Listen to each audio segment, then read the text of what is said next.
పండగ కాసేపు బయటికి వెళ్ళేసి వచ్చామనుకోండి, ఏం తాగుదాంరా నాయన చల్లగా అనిపిస్తుంది. ఇంట్లో చూస్తే ఏం లేదు, బ్రూ ప్యాకెట్లు తప్ప. వీటితో ఏం చేద్దామని యూట్యూబ్ తల్లిని అడిగితే యూట్యూబ్ తల్లి చాలానే చెప్పేసింది. అందులో కోల్డ్ కాఫీ బాగా నచ్చింది, ఇంకా సలసలగా బాగుంటుంది కదా, ఇంకందుకని చెప్పి 3 బ్రూ ప్యాకెట్లు వేసుకొని తగినంత షుగర్ అయితే వేసుకొని బీట్ చేసేసుకుంటున్నాను. బీట్ అంటే మిక్సర్తో వేసుకున్నానండి.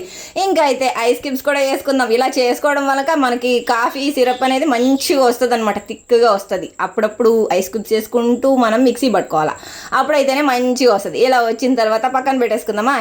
ఇంకేముంది, ఇంకెత్తి పెట్టుకున్నాం కదా కొద్దిగా కాఫీ పౌడర్, దాంతో కొంచెం ఐస్ వాటర్ వేసుకొని, చాక్లెట్ సిరప్ లేదు కదా అందుకని ఇలా అయితే చేసుకొని గ్లాస్ని అయితే డెకరేట్ చేసుకున్నా. బీట్ చేసుకున్న కాఫీని కొద్దిగా వేసుకొని తగినన్ని పాలు వేసుకొని దాని మీద బీట్ చేసుకున్న కాఫీ పౌడర్ని కూడా వేసేసుకుందాము.